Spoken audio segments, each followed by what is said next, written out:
जी नमस्कार सर। नमस्कार सर आपका एक छोटा सा इंटरव्यू करना था सर। कल सवेरे बाबू अब फोन पर अभी? जी सर, फोन पे हो जाएगा। क्या विषय है? विषय सर यही सर, जो हमारे प्रवासी मजदूर वापस लौट रहे हैं उन्हें परेशानी हो रही है, उसी पर सर दो चार सवाल है। कौन चैनल से बोल रहे हैं? LR Bharat sir. रुकिए, आंकड़ा ले आओ तो। आंकड़ा हाँ, चलिए शुरू करिए। आंकड़ा हाँ बोलिए। जी सर, क्या था जी जो हमारे प्रवासी मजदूर लौट रहे हैं उनकी शिकायत है, आपने यानी कि बिहार सरकार ने उन पर ध्यान नहीं दिया है। किस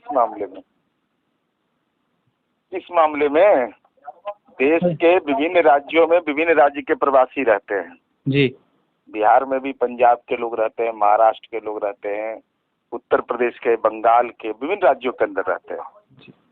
तो राज्य सरकार ने ऐप हमारी सरकार ने विकसित किया, और आपके मीडिया के लोगों की जानकारी के लिए बताना चाहता हूँ कि हमारे ऐप का इस्तेमाल दूसरे राज्यों ने भी किया कि हमने किस तकनीक से बनाया, और 190 करोड़ रुपया बगैर कोई बिन चड्ढा और दलाल के सीधे खाता में हस्तांतरित किया। यह काम हमने किया। प्रवासी बिहारी घर आना चाहते हो, स्वाभाविक पीड़ा है, लेकिन साथ ही साथ यह भी सच है कि प्रवासियों के मन में यह पीड़ा कभी नहीं हुई कि हमारे परिजन कोई आर्थिक परेशानी में है। लेकिन राज्य सरकार ने उनके परिजनों के लिए राशन की व्यवस्था, राशन कार्डधारी को हस्तांतरित किया जाना, राशि, इसके अलावा सामाजिक सुरक्षा पेंशन, स्कॉलरशिप की राशि, आंगनबाड़ी, विभिन्न सामाजिक कार्यक्रम में उनको आर्थिक रूप से मजबूत इसलिए किया कि चूंकि हम ये जानते हैं कि संक्रमण का खतरा है, तो लॉकडाउन का अनुपालन करने के लिए उनकी बुनियादी जरूरत को पूरा करना आवश्यक था। लेकिन सर जो मजदूर है उनका आरोप है कि जी कर्नाटक से परसों कुछ लोग आए थे, 1200 लोगों को ट्रेन लेकर यहाँ पहुंची थी दानापुर स्टेशन। हमने बातचीत की उनसे, तो उन्होंने कहा हमसे 1050 रुपये लिए गए। साथ में यह भी कहा गया तुम्हारी सरकार ने हमें 1 रुपया भी नहीं दिया, हम अपने पैसे से तुम्हें बिहार भेज रहे हैं। इसके लिए तो व्यवस्था कर ही दी है। माननीय मुख्यमंत्री जी ने कहा है कि जो लोग आएंगे 21 दिन क्वारंटाइन होंगे, उनको सारी जरूरत का सामान उपलब्ध है वहाँ पर, और साथ ही साथ वो जब जाएंगे तो उनके लिए व्यवस्था हम लोगों ने किया है कि उनको सहायता राशि भी देंगे, और साथ ही साथ उनका स्किल का भी सर्वे करवा रहे हैं। ऐप हम लोगों ने बनाया है जी जो हमारी सरकार स्किल सर्वे करेगी कि जो देश के दूसरे राज्यों में उनके स्किल का इस्तेमाल हो रहा है, वह इस्तेमाल अब अपने बिहार की धरती पर करेंगे प्रवासियों का। लेकिन सर बड़ा सवाल ये है कि कर्नाटक सरकार की ओर से पैसे लिए गए उन गरीब लोगों को। भाई तो कर्नाटक सरकार जवाब देगी ना, हम तो राज्य सरकार तो कह रहे हैं कि बिहार में लोग आएंगे उनके लिए हम करेंगे। अब कर्नाटक का सवाल का जवाब हम कैसे देंगे सरकार का? हमने यह तय किया नीतिगत रूप से कि जो भी प्रवासी आएंगे उनको सरकारी सुविधा से, बस हो चाहे जो भी साधन होगा, जिला से प्रखंड, और प्रखंड में क्वारंटाइन सेंटर में उनको सारे मानक के अनुसार उसका अनुपालन करेंगे, और साथ ही साथ यह सुनिश्चित करेंगे कि भविष्य में जब वहां से हो जाए तो उनको सहायता राशि के साथ साथ उनके स्किल के आधार पर उनको काम रोजगार सृजन में भी उनको लगाए। लेकिन सर क्वारंटाइन सेंटर में सर काफी कुछ देखने को मिला, मीडिया ने उसे खोलकर दिखाया। तो मुख्यमंत्री महोदय ने आदेश दिया सभी डीएम को कि मीडिया को क्वारंटाइन सेंटर में नहीं आने दिया जाए। इस पे क्या कहेंगे? मीडिया के लोग जाएंगे तो उनको संक्रमण का खतरा नहीं है। तो सर सेफ्टी से तो मीडिया सेफ्टी के लिए बाहर में कोई दानापुर स्टेशन पर रोक रहा है, कोई पटना जंक्शन में रोक रहा है। क्वारंटाइन सेंटर में जाएगा कोई व्यक्ति और वह संक्रमित रहेगा, तो कल मीडिया के लोग संक्रमित होंगे। तब मुंबई में हुआ, मीडिया के लोग ही संक्रमित हो गए। मीडिया उस क्वारंटाइन सेंटर किस लिए बनाया गया है? संक्रमण से बचाव के लिए ना, कि कोई आदमी संक्रमित हो जाए इसकी गारंटी कराने के लिए। स्वाभाविक है, तो ये तो प्रिकॉशनरी मेजर है। भाई मीडिया के लोग हैं, अगर वो जाएंगे, प्रवासी मजदूर हैं, उनको क्वारंटाइन इसलिए किया जा रहा है कि कोई संक्रमण अगर है, कोई परेशानी रहेगा तो समय इलाज उनका हो जाएगा, कोई परेशानी नहीं हो। तो उनके पास जा करके जब यह जानते हुए कि इस रोग का एकमात्र इलाज है आइसोलेशन, जी या जानते हुए कि संक्रमण ही के चलते परेशानी है तो उनको संक्रमित होने दें। तो जो लोग ऐसी आलोचना करते हैं वो मीडिया कर्मियों की जिंदगी के साथ खिलवाड़ कर रहे हैं। जी सर। हाँ, तो क्वारंटाइन सेंटर की बात हो गई सर, आपसे एक और बात पूछना था। हमने मजदूरों से बातचीत की तो उन्होंने कहा बिहार सरकार ने एक एप्लीकेशन लॉन्च किया था जिसमें कि उन्हें रजिस्ट्रेशन करवाने पड़ा था, जिसके तहत उन्हें पैसे मिल रहे थे 1,000 रुपये। लेकिन बहुत से ऐसे मजदूर थे जिन्हें पैसे नहीं मिल पा रहे थे, कई बार रजिस्ट्रेशन करवाया लेकिन उस बार बार हिंदी में लिखा गया कि पुनः रजिस्ट्रेशन करें, पुनः पंजीयन करें। उसके लिए आप सूची हमको दे दीजिए केवल। जी सर, मेरे पास ऑडियो में विजुअल। अरे वीडियो नहीं माने, वो ऑडियो वीडियो नहीं है उसमें, एप्लीकेशन में। चूंकि मैं काम ये खुद अपने से देख रहा था। जी जी जी उसमें मेरी भूमिका थी, मैंने अपना पर्सनल मोबाइल दिया है नंबर, जी जी इसलिए एक एक व्यक्ति का रिकॉर्ड है कि कौन पंचायत कौन ब्लॉक के रहने वाले वो हैं जी और वो उनका डिटेल का अकाउंट नंबर। उसमें यह था कि आधार कार्ड रहना चाहिए बिहार का, अकाउंट नंबर बिहार का रहना चाहिए, वो जो फोटो खींचेंगे वो मिलान होना चाहिए आधार कार्ड से। अगर ये तीनों चीज नहीं है तो कैसे मिलेगा? कल राजकोष के खजाने का हिसाब कैसे देगा आदमी? अगर बिहार में खाता नहीं रहेगा तो ट्रांजेक्शन कैसे करिएगा आप? कि हमको अधिकार कौन दिया है राज्य सरकार को? जी सर, वो तो सही सर, लेकिन बात यहाँ पे ये उठता है कि 1,000 रुपये की बात हो रही थी, लेकिन फिलहाल में जो लोग आ रहे हैं अभी भी कुछ लोग फंसे हुए हैं, वो वापस आएंगे, उन्हें पैसे की जरूरत हो गई, उनसे फिर हम पैसे तो नहीं देंगे। हम तो बता रहे हैं बात कर सकती है ना दूसरे राज्य से, क्या पैसे नहीं ले? भाई, हम राज्य सरकार देने को तैयार है। हमारा क्षेत्राधिकार में जो हम तय कर लिए, हमारे अधिकार में जो हमारा, कहाँ कौन राज्य कर रहा है? कौन राज्य कर रहा है? जरा हमको बताइए ना, एक भी उदाहरण बता दीजिए देश में कोई राज्य है जो ये काम कर रहा है। ये तो बिहार एकमात्र राज्य है जिसने ये पब्लिकली कहा। माननीय मुख्यमंत्री जी ने कहा कि भाई हम भाड़ा भी देंगे, अब मिनिमम 1,000 न्यूनतम। इसके अलावा उन्होंने कहा कि जो भी उनको लगेगा वो अभी देंगे, क्वारंटाइन वो होंगे, उसके बाद उनको सहायता राशि भी देंगे।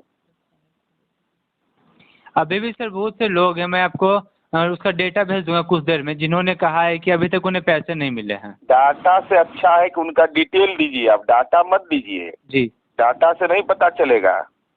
अब पता चलेगा ना कि इन्होंने अप्लाई किया तो रिजेक्ट इनका क्यों हुआ। क्योंकि डाटा दीजिएगा कि नीरज कुमार फला जगह घर इनका है, तो उससे कुछ पता चलेगा। उनका मोबाइल, उनका क्या डिटेल आया है, उनका आधार कार्ड है, उनका बैंक का अकाउंट है, तब ना। अगर वो नहीं रहेगा तो कैसे उसको चेक करेगा कोई आदमी? कोई डाटा से चेक कर लेगा, नाम से चेक कर लेगा। उनका वो तो दिए होंगे ना, कागज प्रोड्यूस किए होंगे ना।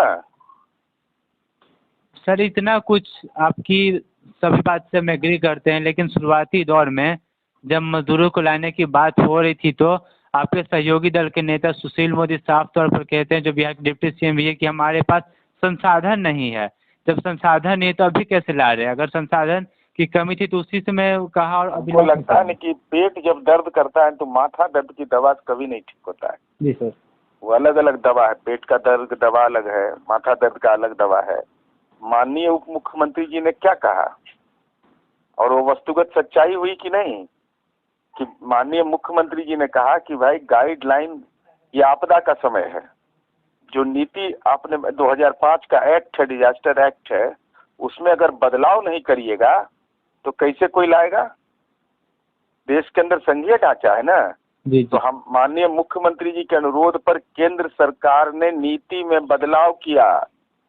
उसके बाद माननीय मुख्यमंत्री जी के अनुरोध पर ट्रेन का परिचालन, क्योंकि जो लोग बोल रहे थे उन्हीं से सवाल पूछिए ना कि कितने लोग आए।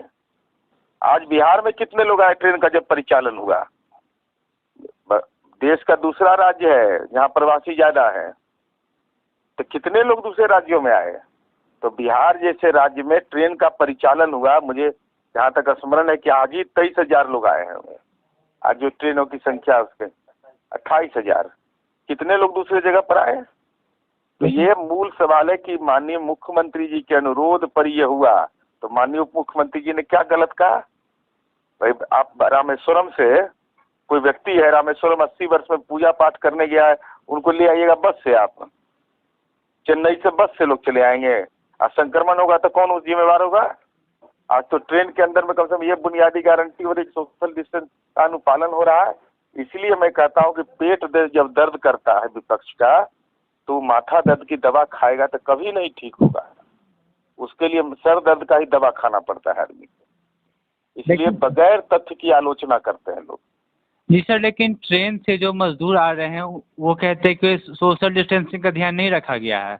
तब आपको उसके लिए विजुअल बना हुआ है, बाकायदा रिकॉर्डिंग हो रहा है विभिन्न राज्यों से, जहाँ की सरकार के वहाँ चलती है वहाँ से भी रिकॉर्डिंग होता है। हमारे पास भी है विजुअल, जो कुछ मजदूरों ने बनाया हमें दिखा। अरे हम जो आपको बता रहे हैं तो आप सुनिएगा नहीं ना। जी सर कहिए। सुनना चाहिए ना सर कहिए। उसका मानक है जी, क्या मानक है उसका? सोशल डिस्टेंस का स्टैंडर्ड बना हुआ है ना, रेलवे ने उसका स्टैंडर्ड बनाया ना।